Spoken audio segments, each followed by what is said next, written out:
Did you know? 5 crazy ice hockey rules you won't believe.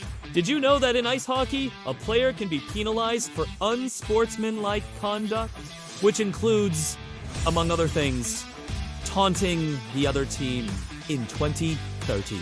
New York Ranger forward Brad Richards was given a minor penalty for this very reason after he mimicked the Boston Bruins goalie celebration after scoring a goal.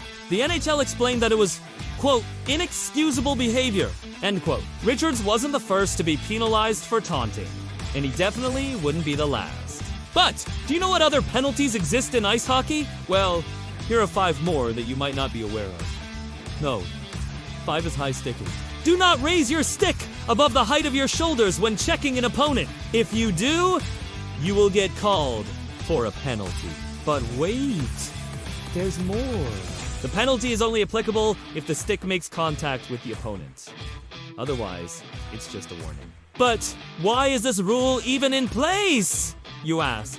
Well, back in the early days of ice hockey, players would literally use their sticks like swords and go at each other's faces. Yeah, it was that bad. And the high sticking rule was put into place to prevent any permanent facial injuries. No.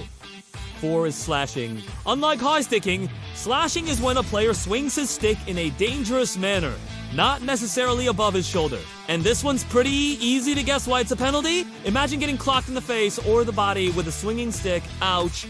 And the NHL took this rule one step further. They also outlawed stick swinging after a player has been penalized for slashing. Why? Because some players would intentionally take a slashing penalty to have an excuse to swing their stick and get the other guy anyway. So if you get called for slashing, be very careful on your next shift. No.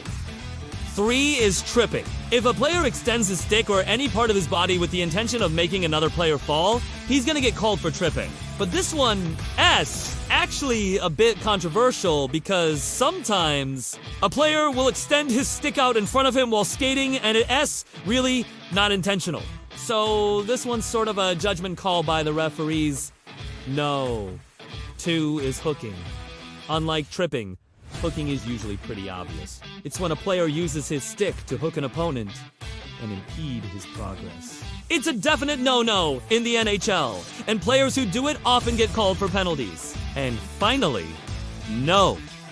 1 is charging.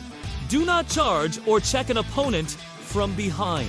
I mean, come on, that's just dangerous. But, believe it or not, this one used to be a lot more common back in the day. Back then, the penalty for charging was only 2 minutes. But the NHL increased it to 5 minutes in a game misconduct in 2007. Well, there you have it. Now you know 5 crazy ice hockey rules that will shock you. Do you know any other obscure sports rules that people don't know about? Share them in the comments below. And don't forget to subscribe so you don't miss any future videos. We've got lots more where that came from. Thanks for watching. See? Yeah.